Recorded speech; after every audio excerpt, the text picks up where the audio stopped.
Educational Communications and this station present Environmental Directions with Nancy Pearlman. On this series, we explore the effects of human influence on the Earth's ecosystems and discuss solutions to environmental problems which affect the quality of life on this planet. Environmental Directions gives you the kind of information you need to help you participate in decisions impacting your community, the nation, and the world. Now, here's your host, Nancy Pearlman. Hello. My guest is Morgan Goodwin.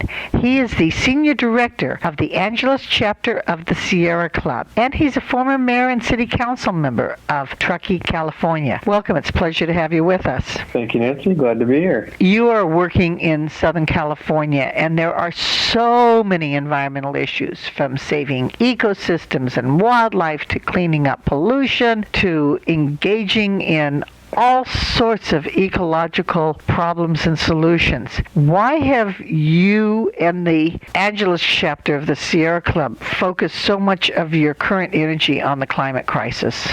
Yeah, great question. I have been focusing my energy on the climate crisis since I really learned about it in college 13 years ago. I think it is the biggest issue, and I think it's the one that unites everything together. And when you work on climate change, that actually means a whole range of things, from switching to renewable energy to getting traffic congestion down to cleaning up our air. But it also means protecting habitats, which are our best buffer against climate change. That's how we get the resilience. Sierra Club is one of the oldest environmental conservation organizations. Their main focus for many, many years was establishing parks, wildlife refuges, monuments, preserving ecosystems.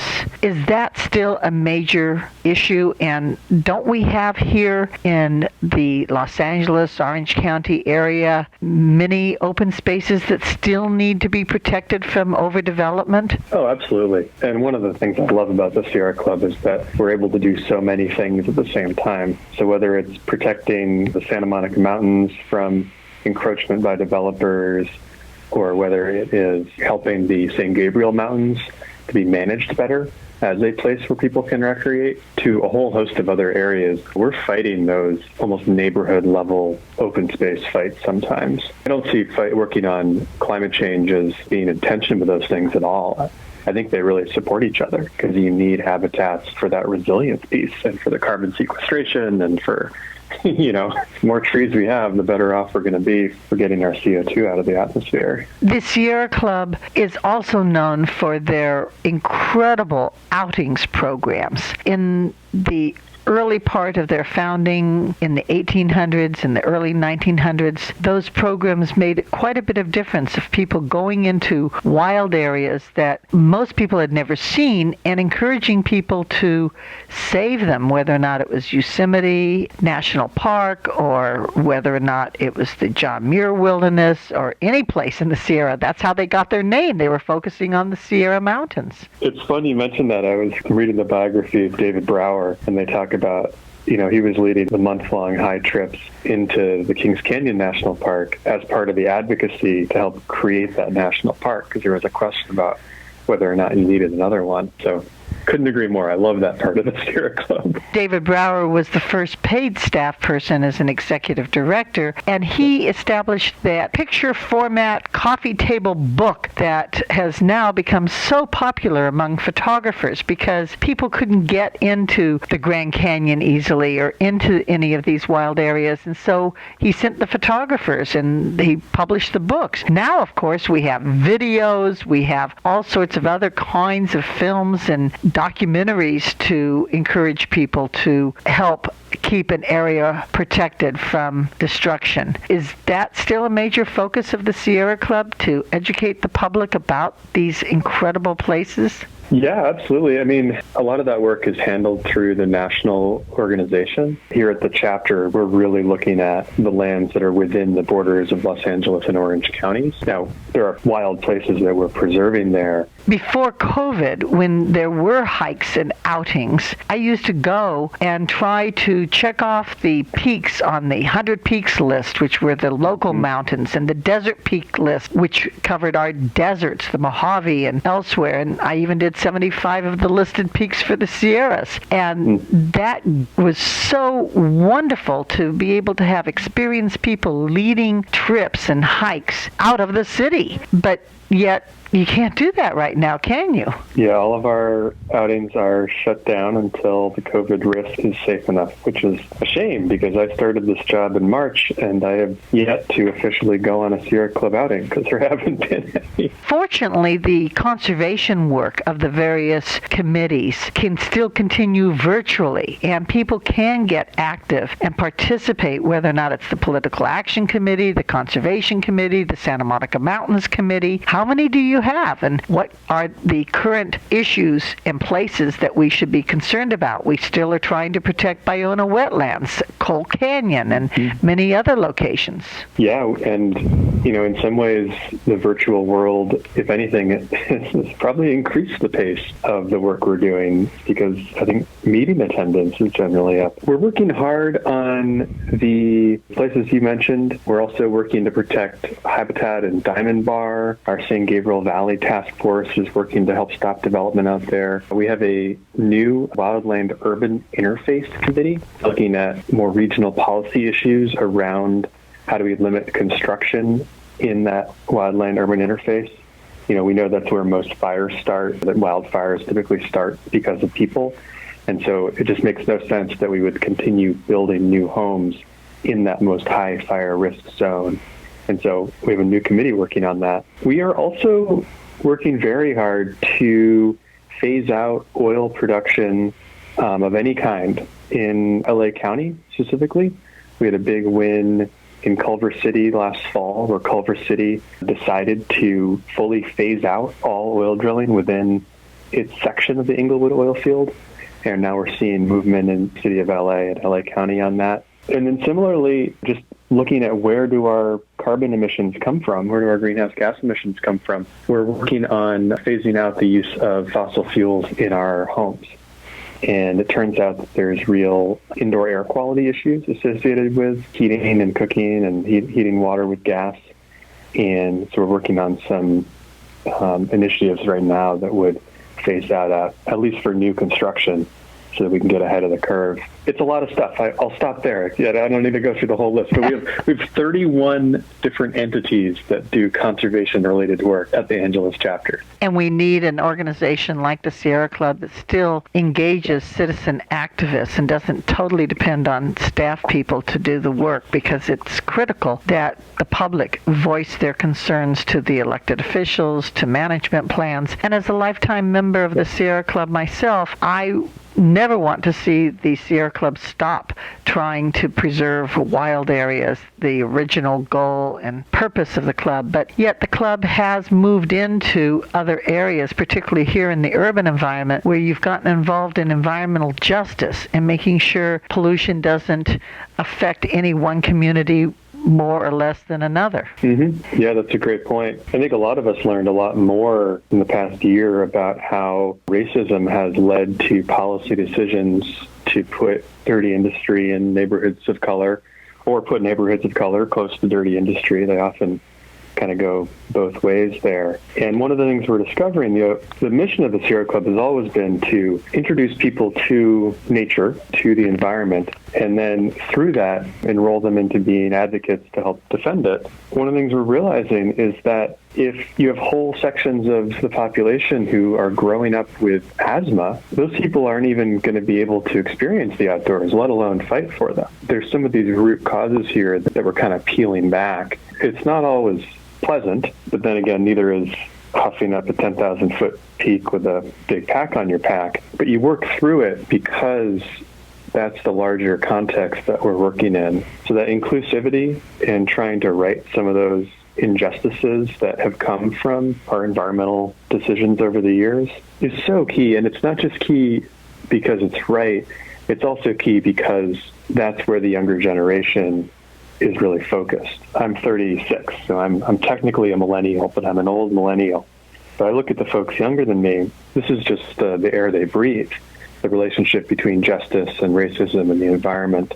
in the natural world. Frankly, I'm excited about a Sierra Club that is welcoming in the new generation. As we do that, we are broadening our scope to include a more holistic view of how the environment and environmental justice work together. You were an elected official, former mayor and city council member of Truckee, California, and you know how important it is to have elected representatives who care about the environment and will pass appropriate policies and laws. And yet it's overwhelming here in Los Angeles County with over 84 cities within the county. You have the county level, the cities. Orange County has multiple cities. Then the Angeles chapter is working with neighboring chapters of the Sierra Club, San Gorgonio, and up in Santa Barbara and Ventura area. What kinds of positions should the cities and the counties be making to take care of our environment, solve our climate crisis on the local and regional level? Great question. Cities are so powerful. I love being a mayor because there was so much we could do. One of the easiest and best things is that if your city is not already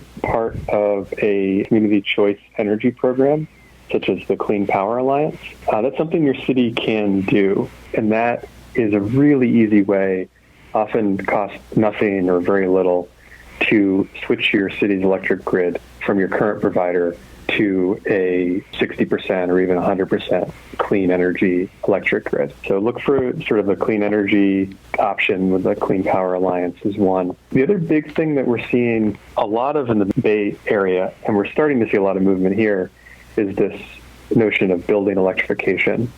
So cities are passing laws saying that for all new construction, we're not even going to install gas lines. Don't even install something to connect the building because you're using electric infrastructure instead. And when you frame it as that those gas lines are fossil fuel infrastructure, which they are, the little, the final tendrils, but that fossil fuel infrastructure is what we need to stop building if we're going to take the climate crisis seriously. And cities have a huge role to play there. Something that you're bringing up, which is so important, which is that cities need to be defending every tree they possibly can. Cities need to be creating green spaces for people to experience nature. That's as much the front lines of our day-to-day fight as anything. And that's what the Sierra Club helps do. When I started doing environmental work in the 60s and 70s, there were numerous organizations that had active chapters and participation for citizens to get involved. Many of those have faded away, but the Sierra Club still has a very democratic process. What is it? Yeah, we are a democracy through and through. I'm accountable to the Angeles Chapter Executive Committee, and that committee is democratically elected by our members in our region.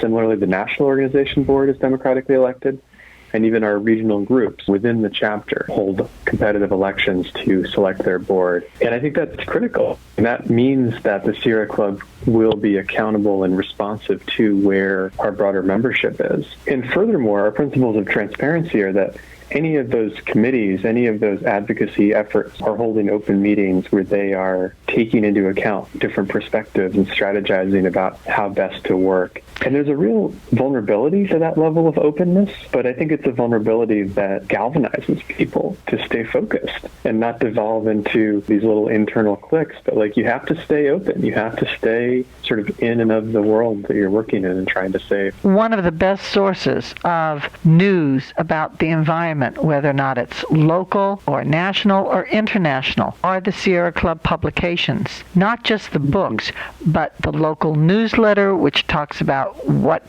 problems we have to deal with locally. The national magazine still has beautiful color pictures and descriptions of places that we should all care about. And there are also Sierra Clubs in other countries as well. This is valuable information that you get as a member. Yeah, sign up as a member. We would love to have you. Here in Los Angeles, we're surrounded by mountains, whether or not it's the Santa Monica's, Santa Susana's, there's the Angeles National Forest, the San Gabriel's, the famous Mount Baldy. Are there different problems that have to be dealt with in these different places, or are they basically all the same? Keeping motorized vehicles off the trails, keeping encroachment of housing up to the wild areas and maintaining a buffer, preserving, protecting the wildlife and giving them a corridor like the mountain lion that has to cross over freeways. Yeah, they tend to be fairly different. I mean, certainly there's some commonalities, but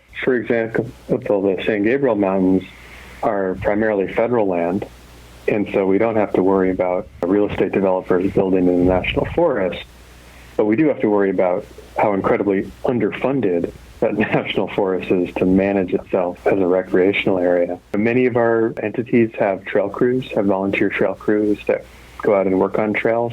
In other places, the issues are around development. We're using the CEQA process to file complaints and raise awareness around development that we think is not helping. And I think the last one would be each place that we work on protecting, we're protecting that because it is a unique ecosystem. It is a unique place that has particular species and a particular history. The fact that we're so distributed allows us to really tell the story of that place, whether it's about a burrowing owl along the coast or whether it's about the ecosystem of the Ballona wetlands. And I think that's a huge strength. I wish we had time to talk about every single beautiful area that we have, but I know that there's so much that we continuously have to fight to preserve in Griffith Park, one of the largest natural areas in an urban area, and they're proposing gondolas there now. Aerial tram, we are fighting that every step of the way. Hike, walk, see it another way. And don't use these public places for the benefit of private corporations. I want to thank you so very much for your leadership role, your advocacy. Thank the Sierra Club for being a very alive and vibrant nonprofit organization. Thank you for being my guest. Thank you, Nancy, and thanks to all the listeners. I have been speaking with Morgan Goodwin, who is Senior Director of the Angeles Chapter of the Sierra Club. I'm Nancy Perlman. Thank you very much for joining us, and do tune in again next week. If you would like free information about these environmental issues, go to www.ecoprojects.org or call 310-559-9160. Environmental Directions with your host, Nancy Perlman, is a community affairs program of the nonprofit organization Educational Communications and this station.